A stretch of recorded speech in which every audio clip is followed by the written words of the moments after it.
Hello' friends, স্বাগতম জনাইছোঁ এটা মোৰ নতুন ব্লগলৈ। এইফালে জলপান ৰেডি কৰি ল'লোঁ, ধুনীয়াকৈ দৈ গাখীৰ লগত চিৰা জলপান কেইটামান খাই লৈছোঁ। আৰু মোৰ আজি এই জলপানকেইটা খাই লৈয়ে বহুত বেছি কাম কৰিবলৈ আছে।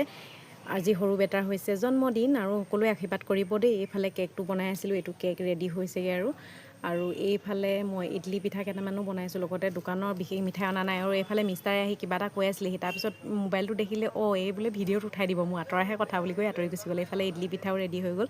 যিমান পাৰোঁ ঘৰুৱা বস্তুৰে আমি খাবলৈ বা বনাবলৈ চেষ্টা কৰিব লাগে, নহয়নে? দোকানৰ কিনা বস্তুতকৈ নিজে বনোৱা বস্তু খায়ো ভাল লাগে, পেটৰ একো আমনি নকৰে, নহয়নে বাৰু? সেইবাবে এয়া কেকো ক্ৰীম লগা কেক সৰু বেটা ডাঙৰ বেটাই দুয়োটাই বেয়া পায়, সেইবাবে। আৰু এইফালে আমাৰ বাৰ্থডে খাবলৈ আহি গ'ল বন্ধুৰণিহঁতৰ ছোৱালী দুজনী। বিশেষ আজি আলহী নাই, মানে গোটেই দেওবাৰ যে সকলো ফুৰিবলৈ গ'ল। আৰু এইফালে বেলুন চেলুন ফুলোৱা হৈ গ'ল। সোণ মানুহ এযোৰে গেঞ্জি কাপোৰৰ নতুন কাপোৰ এযোৰ আনি দিছিলোঁ আৰু সেইযোৰকে পিন্ধাই দিলোঁ। আৰু এইফালে চাকি ৰেডি কৰি ল'লোঁ, চাকি ৰেডি কৰি ধূপ চাকি ৰেডি কৰি এইফালে বস্তুকেইটা আগবঢ়াই ল'লোঁ। আৰু এইফালে সোণ মানুহে অকণমান চিকুটি এৰুৱালেই, তাৰপিছতে আমি প্ৰাৰ্থনা গাই মেলি তাৰপিছতহে কেকটো কাটিম। আৰু এইফালে সোণ মানুহ কেক কাটিবলৈ একদম ৰেডিয়ে হৈ আছে, মানে একদম পূৰা উৎপাত তাই। এইফালে ধুনীয়াকৈ সেৱাটো কৰি প্ৰাৰ্থনা গাই ল'লোঁ। আৰু আমাৰ মম জ্বলাব নিদিয়ে, চাকি গছ সদায় জ্বলি থাকিবলৈ লাগিব। চাকি গছ জ্বলি থাকিবলৈ হয়ে বাৰু কথাটো, চাকি গছ জ্বলি থাকিলে পোহৰ হৈ থাকিব, ভাল লাগে, হয় নাই?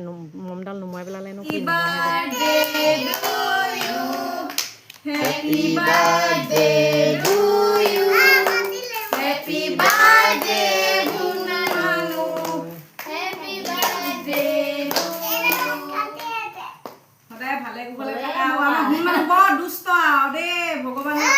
আৰু এইফালে কেক কটা হৈ গ'ল, তাৰপিছত সেইখিনি গ'ল। আৰু এইফালে আলহী আহি আছে আৰু লাহে লাহে চব এনেকৈ এটি দুটিকৈহে অহা হ'ব, মানে বিশেষ মানুহবোৰ দেৰি হ'ব আজি অহা। আজিলৈ বা